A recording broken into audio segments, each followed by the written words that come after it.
Ganito naman po mga bossing ko, ang gawin nyo po mga bossing ko sa umaga. Makakatulong po ito upang sa ganon, kayo po ay higit na maka-attract ng swerte at maitaboy ang mga kamalasan. Gawin nyo po ito mga bossing habang ikaw ay nagwi-wish at makakatulong po ito upang sa ganon ay siksik-liglig at umaapaw at maraming blessing ang dumating. Kahit gaano kadami ng dahon ng laurel ang ilalagay nyo po mga bossing ko sa inyo pong pintuan ay okay po yan.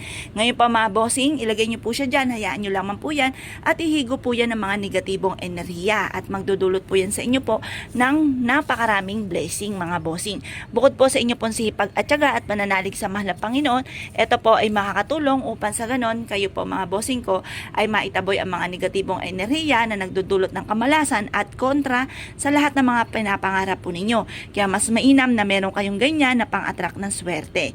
Kung kayo po mga bossing ko isa sa mga naniniwala at naisyo po itong gawin, huwag ka na magpatumpik-tumpik pa, subukan